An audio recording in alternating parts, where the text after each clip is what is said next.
दो भाई थे, एक की उम्र 8 साल, दूसरे की 10 साल। दोनों बड़े ही शरारती थे। उनकी शैतानियों से पूरा मोहल्ला तंग आया हुआ था।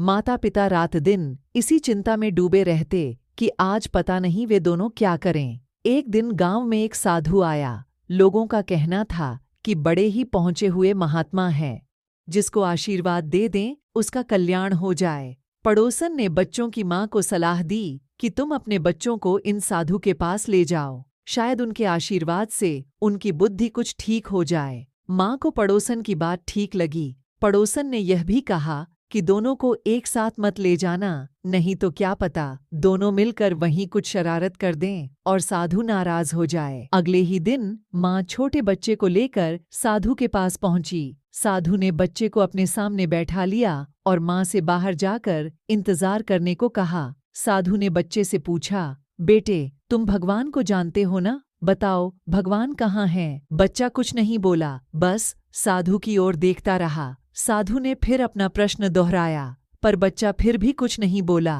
अब साधु को कुछ चिढ़ सी आई। उसने थोड़ी नाराजगी प्रकट करते हुए कहा, मैं क्या पूछ रहा हूँ, तुम्हें सुनाई नहीं देता? जवाब दो, भगवान कहाँ हैं? बच्चे ने कोई जवाब नहीं दिया, बस साधु की ओर हैरानी भरी नजरों से देखता रहा। अचानक वह उठा और तेजी से बाहर की ओर भागा। साधु ने आवाज दी, पर वह रोका नहीं। सीधा घर जाकर अपने कमरे में छुप गया। बड़ा भाई, जो घर पर ही था, ने उसे छुपते हुए देखा तो पूछा, क्या हुआ, छुप क्यों रहे हो? भैया तुम भी जल्दी से कहीं छुप जाओ।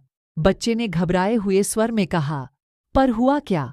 अब की बार हम बहुत बड़ी मुसीबत में फंस गए हैं। भगवान कहीं गुम हो गया है और लोग समझ रहे हैं कि इसमें हमारा हाथ है।